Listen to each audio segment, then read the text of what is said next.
ଆମର COTPA act ଅନୁସାରେ cigarette and other tobacco product regulation act ଅନୁସାରେ ଆମେ ଯେଉଁ ଶିକ୍ଷା ଅନୁଷ୍ଠାନ ଅଛି ତାର 100 ମିଟର ପ୍ରେମିସେସ୍ ଭିତରେ ଯେଉଁମାନେ ବି ଟୋବାକୋ ଏବଂ ସିଗାରେଟ୍ ଏବଂ ଅଦର ଟୋବାକୋ ପ୍ରଡକ୍ଟସ୍ ୟୁଜ୍ କରୁଛନ୍ତି ଏବଂ ଲୋକଙ୍କୁ ବିକ୍ରି କରୁଛନ୍ତି ସେମାନଙ୍କ ବିରୁଦ୍ଧରେ ଆମର ପ୍ରସିକ୍ୟୁସନ୍ ପାଇଁ ଆମର ପ୍ରୋଭିଜନ୍ ଅଛି।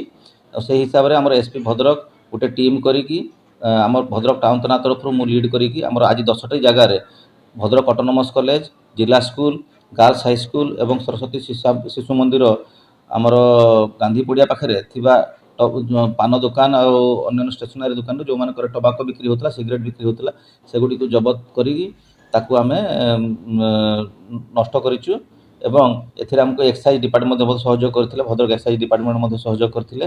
ଏ କାମ ଆଗକୁ ଜାରି ରହିବ। କୌଣସି ଶିକ୍ଷାନୁଷ୍ଠାନ ଏବଂ ମେଡ଼ିକାଲ ପରିସର ପାଖରେ କୌଣସି ଟୋବାକୋ ପ୍ରଡକ୍ଟ ବ୍ୟବହାର ଏବଂ ବିକ୍ରି ବ୍ୟାନ୍ ଥିବାରୁ ତା ଏଗେନଷ୍ଟରେ ଆମେ ନେସେସରି ଆକ୍ସନ୍ ନେଉଛୁ ଏବଂ ସବୁ ଆମେ 10ଟି ଜାଗାରେ ରେଡ୍ କରିଥିଲୁ ଏବଂ 10 ଜଣ ଲୋକଙ୍କ ନାଁରେ ଆମେ PR ଦେବୁ।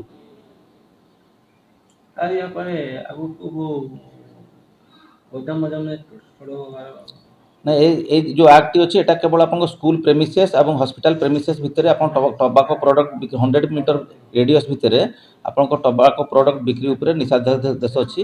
ତେଣୁକରି ତାକୁ ଆମେ ରେଗୁଲେଟ୍ କରିବା ପାଇଁ ଏସବୁ କାର୍ଯ୍ୟକ୍ରମ ଜାରି ରଖିଛୁ। ଆଜ୍ଞା ଆମ ନଜରକୁ ଆସିଲା ପରେ ଯେତେବେଳେ ବି ଆସିବ ତାଙ୍କ ଏଗେନଷ୍ଟରେ ଆମେ ବିହିତ କାର୍ଯ୍ୟାନୁଷ୍ଠାନ ଗ୍ରହଣ କରିବୁ ଏବଂ ଏ କାର୍ଯ୍ୟକ୍ରମ ଆଗକୁ ମଧ୍ୟ ଜାରି ରହିବ।